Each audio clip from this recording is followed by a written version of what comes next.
Hello everyone, নমস্কার সবাইকে। নতুন একটি ব্লগে আপনাকে স্বাগত জানাই। আজ বিকেলে গিয়েছিলাম একটু চোখের ডাক্তারের কাছে। আমার বাঁ চোখটা বেশ 4-5 দিন যাবৎ লাল হয়ে আছে আর চুলকাচ্ছিল। তার পাশাপাশি চোখ দিয়ে হালকা জলও পড়ছিল। এর মাঝে আমি একটা ড্রপ দিয়েছি, বাট কোনো কাজ হয়নি। বাঁ চোখের পাশাপাশি ডান চোখটাও সমস্যা দেখা দিচ্ছিল, তাই ভাবলাম চলো আজকে বিকেলে একটা ডাক্তার দেখিয়ে আসা যাক, কারণ চোখ নিয়ে অত হেলাহেলা করা ঠিক হবে না।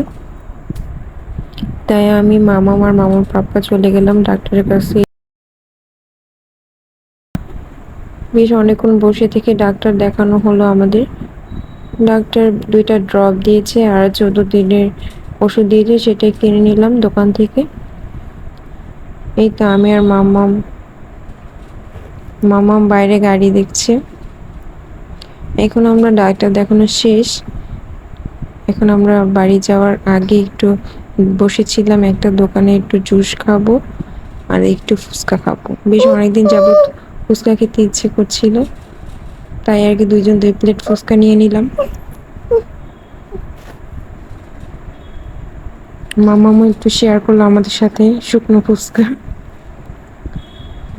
বেশ ভালো করে খাচ্ছিল আর কি। এই যে আমাদের জুস এসে গেছে, জুসটাও বেশ ভালো ছিল। আজকের ভিডিওতে এই পর্যন্তই। ভালো লাগলে একটি লাইক দিয়ে পাশে থাকবেন। ধন্যবাদ।